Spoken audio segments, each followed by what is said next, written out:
Ongietorri jakindunera. Gaurkoan, ekuazio linealien sistemak laburtze metodaren bidez zelan ebazten diren ikusiko dugu. Horretarako urrats hauek jarraituko ditugu. Lehenik eta behin, ekuazio bietatik ezagunetako bat deuseztu behar dugu. Bai? Horretarako koefizienteak prestatu beharko ditugu ez ezagun hori desagerrazteko. Zeran egingo dugu hori? Behar ditugun koefizienteak berdinak izan behar dira eta aurkako ikurra izan behar dute. Beraz, lehenik eta behin, koefizienteen multiplio komunetako txikiena lortuko dugu eta ondoren ekuazioak moldatuko ditugu baldintza hauek betetzeko. Bai? Ondoren, ekuazioen arteko batuketa egingo dugu eta lortzen dugun ekuazioa ebatziko dugu. Ekuazio honetatik soluzio bat lortuko dugu, soluzio hori hasierako ekuazio batean edozein ekuazioan ordezkatuko dugu eta lortzen dugun ekuazio hori ebatziko dugu bigarren ezezagunaren balioa lortzeko. Hau praktikatzeko sistema hau daukagu bai, bi ekuazioekin, bi isa gehi y-koa berdin lau, hiru isa gehi bi y berdin 5. Lehenengo pausua. Ekuazio bietatik ezagunetako bat deuseztatzea. Beti bezala, saiatuko gara koefiziente txikiena duen ez ezaguna hautatzen. Beraz, gure kasuan, y-koa. Egin behar dugun lehenengo gauza, koefizienteen multiplio komunetako txikiena lortzea da. Beraz, y-koa hautatu badugu, multiplio komunetako txikiena, bat eta biren multiplio komunetako txikiena, bi da. Ezta? Beraz, bai y-ko honen koefizientea bi izateko, bai y-ko honen koefizientea bi izateko, moldaketak egin behar ditugu. Kasu honetan, y-koaren koefizientea ekuazio honetan berez bat denez, bat hau bi batean bihurtzeko, ekuazio osoa bigatik biderkatu behar dugu. Hau da, bi bider, bi isa gehi i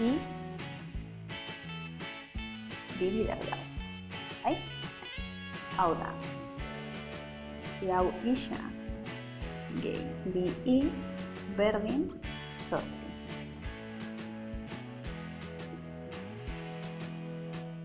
Bestetik, ekuazio honetan, gure y-koaren koefizientea bi denez, bai, multiplio komunetako txikiena bi denez, ez dugu moldaketarik egin behar. Beraz, zuzenean, hiru isa gehi bi i berdin 5. Bai? Baina, oraindik, moldaketa bat, falta zaigu, baldintza bat, falta zaigu eta zein da hori, aurkako ikurra izan behar dutela gure koefizienteak. Beraz, adibidez, ekuazio hau moldatuko dugu eta bider -1 egingo dugu, bai, -1-gatik biderkatuko dugu. Eta gedituko zaigu hiru isa bi y-ko berdin -5. Orain, ekuazioa abartuko dugu eta beste abartuko dugu, ekuazio sistema berria eratzeko. Lau isa gehi bi i berdin 8 eta -hiru isa bi i berdin -5. Orain ja prest gaude, bigarren urratsa emateko, ekuazioen arteko batuketa egiteko. Ekuazioen arteko batuketa, hau da, lau isa minus hiru isa, bi i minus bi i ez ezagun hau deus ezan dugu, eta 8 minus 5, 3. Hemen badaukagu gure lehenengo soluzioa, bai? Zer egin behar dugu orain? Ekuazio bat dugu, lortutako balioa hasierako ekuazio batean ordezkatu. Adibidez, honetan, bai? Ekuazio honetan ordezkatuko dugu isaren ordez, 3 jarriko dugu, beraz. Bi bider 3 gehi y-a berdin dau. Hau da, 6 gehi y berdin dau, i berdin dau minus 6, i berdin minus 6. Beraz, ekuazio sistema honen soluzioak i berdin 3, y-a barkatu, dau minus 6,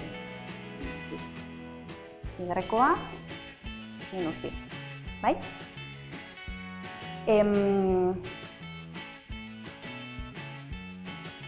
Laburtza metodoa hobetziko dugu mota honetako sistemak aurkitzen ditugunean.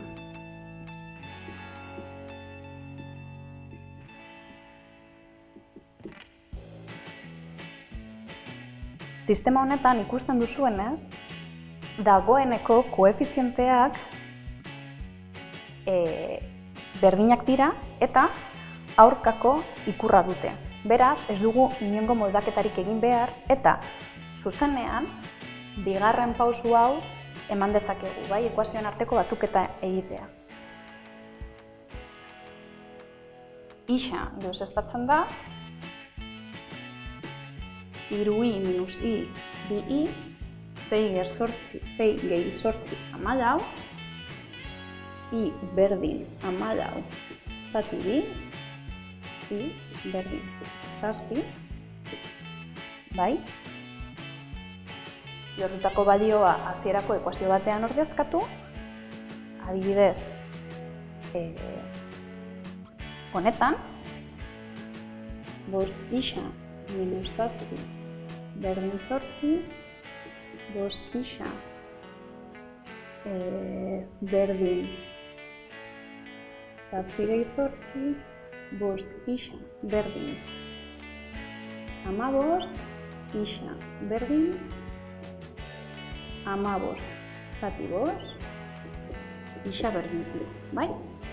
Ikusten duzuenez, koefizientea prest dagoenean, askoz errazagoa da halako sistemak laburtze metodoarekin ebaztea, bai? Bueno, hauxe da guztia, gogoratu, bai web orrialdean, bai YouTubeen jarraitu jakindun.